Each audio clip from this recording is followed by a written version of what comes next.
fois-ci pour vous parler de Blue Blood Gears.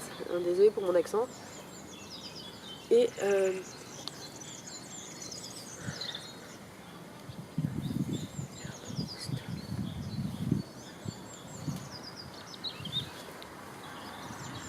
bonjour à toutes et à tous, je suis très heureuse de vous retrouver dans une nouvelle vidéo, dans un cadre ensoleillé. J'espère qu'on va pouvoir encore en profiter. Et donc pour ce début de printemps, j'essaierai de faire des vidéos si le temps le permet encore en extérieur.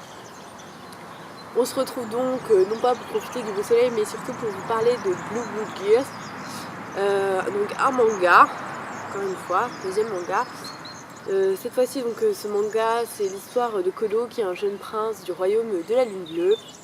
Donc lui, il est engagé comme ingénieur par son père, car il a un talent. Il crée des zugurmas, ou là je ne sais plus parler, des agurmas, je ne sais pas comment ça se dit exactement, mais en tout cas, il s'agit de constructions un peu mécaniques, un peu comme des robots, mais qui sont animés de vie. Donc il est doté d'un certain pouvoir. Lui, il est créé pour le royaume.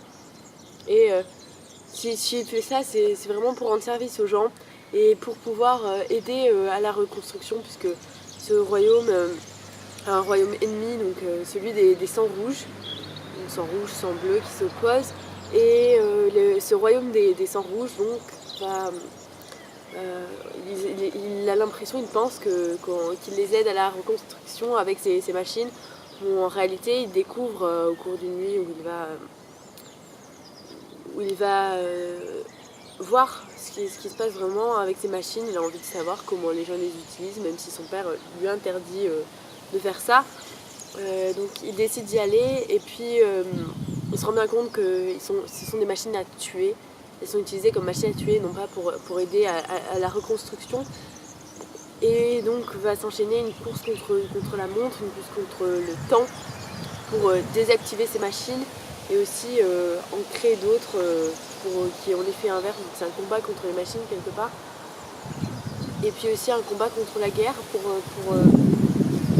réunir ces deux contrées qui ne comprennent pas et qui s'opposent. Donc voilà, un manga sympa, pas extraordinaire non plus, il ne fera pas partie de mes coups de cœur, mais que je vous invite quand même à lire si vous avez pas beaucoup de temps. C'est l'avantage des mangas, hein, c'est que ça se lit assez rapidement.